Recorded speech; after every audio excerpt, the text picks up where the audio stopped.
Let's now welcome in a very special guest, Girish, MD and CEO at PNB Housing Finance. You have seen to him in earlier avatar of Canfin Homes, and now, of course, he's representing PNB Housing Finance. So a complete change is what essentially has happened. So talk to us about your Q2 performance first, and what are essentially the new targets as well that you would be setting as you have taken charge of the company.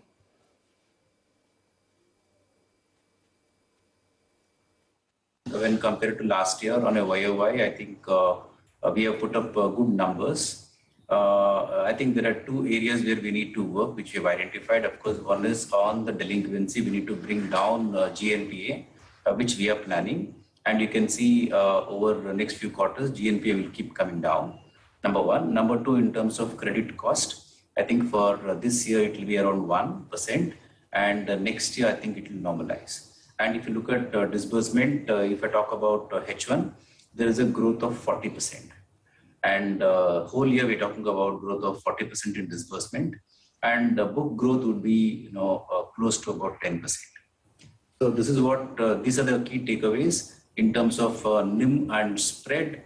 I think for a company like PNB Housing, we feel that 2.2 spread and 3.2 NIM on a long-term basis. So there might be few fluctuations in the near future. It could be much above what I mentioned now, but in the long run, it will be 2.2 and 3.2. This is the threshold.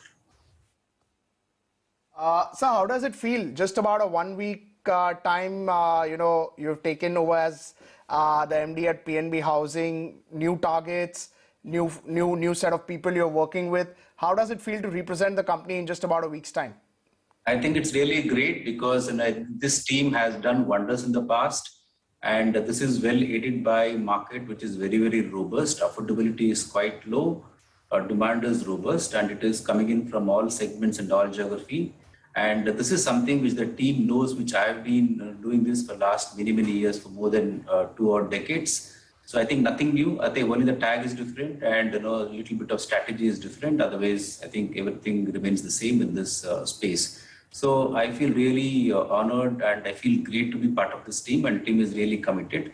So you will see going forward our vision of growth with asset quality coming through in the next few quarters.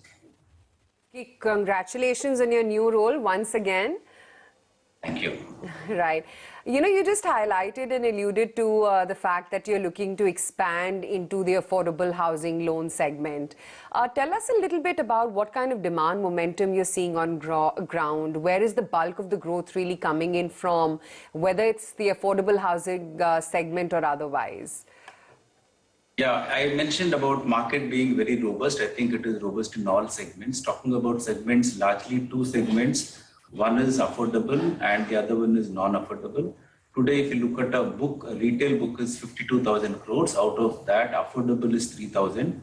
Non-affordable is 49,000 crores. So while we continue to do well on the non-affordable piece, we want to really scale up on the affordable. And if you look at markets, I think South is a very good market. North is doing well, barring 1 or 2 states.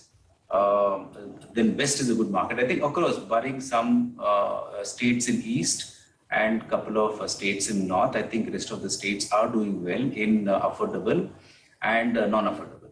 So the demand in affordable is slightly more than affordable. So our focus going forward would be to aggressively grow the non-affordable book and very, very aggressively grow the affordable book.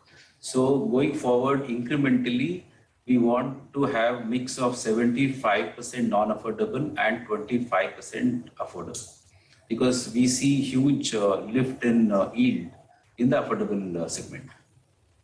Kousgi, there's also been a shift in strategy with focus on retail loans now. So do you see the share of corporate loans dropping even further? And then what is your AUM target for the fiscal? So I mentioned over last year, we'll be able to grow book close to about, I'm talking about the book, not AUM, because 8,000 crore is the assigned pool. So we will be able to grow by, let's say, close to 10% this year. On disbursements, 40%, book would be close to 10, maybe 8 or 9%. So it will be close to 10. On a steady state, in the long run, we want to grow disbursement at about 22 to 25% and a book of about 17 to 18%. Right.